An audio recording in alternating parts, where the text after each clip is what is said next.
It was a dark and stormy night. Greetings, I'm Dr. Will of Dr. Will's Academy. Glad you're here. So if the Bulwer-Lytton Fiction Contest story lead doesn't make your dopamine levels rise, then you might be a candidate for the PowerPoint Instructor-of-the-Year award. If you've already subscribed to the channel, thank you. If you'd like more content like this, then go ahead and subscribe and hit the bell below in order to be notified of additional content. Years ago, I was asked, the word in the military is ordered, to teach a class that I was A, qualified to teach, but B, had never taught before and had no time to prepare for. So I had to stand in front of somebody else's slide deck. After a few hours of reading the slides to the students, with sweat pouring down my sides, I cut them loose for an extended break. That story did not have a happy ending, other than the fact that it eventually ended. We got through, and I like to believe that they actually learned something, but it really drew hard vacuum. It sucked. We are storytelling creatures. Perhaps more importantly, we are story-listening creatures.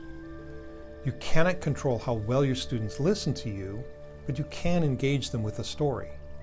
The better the story, the more likely your student will stay engaged, rather than drifting off into a self-absorbed reverie. Mark Lovett, in a TED Talk on story listening, says that the stories he learned the most from were not the stories of successes and scientific breakthroughs, upbeat stories, but rather stories that came from hardship, redemption, from struggle and transformation.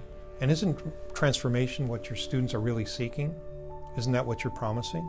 We learn about ourselves when we listen to others. When we can hear somebody else's story from a place of compassion and respect and honesty, then their story can become part of our own narrative, according to Mark Lovett.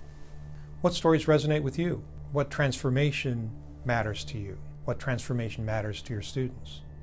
What stories illustrate that transformation? What stories inspire your students to transform themselves?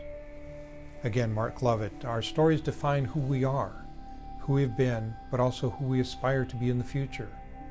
It's that aspiration for transformation that needs the story to propel your students into that future. The greatest story commandment, according to filmmaker Andy Stanton of Toy Story and Wall-E fame, is make me care. We all know what it's like not to care. We've all had to sit through death by PowerPoint. We may also know what it's like to have to teach a class from somebody else's slide deck, a class we may not have wanted to teach, but have to, for whatever reason. Drama is anticipation mingled with uncertainty, according to William Archer, the British playwright. So build anticipation and mingle some uncertainty. By the way, storytelling doesn't require the spoken word. Watch the first 5 minutes of the movie Up, and if you can keep a dry eye, you may not actually be human. Which reminds me of the Rick Astley paradox. The Rick Astley paradox is that you ask him for the movie Up, but he's never going to give you up. And that way he lets you down. Okay, this channel is dedicated to course creators, so if you'd like more content like this, then be sure to subscribe and hit the bell below to be notified when more content becomes available. Also, if you have any questions, comments, or complaints, put them in the comment below and I'll be happy to entertain them with a little soft shoe. That's it for me, for you for now. Have a great day and a great week ahead. Be careful out there. I'll be seeing you. Bye.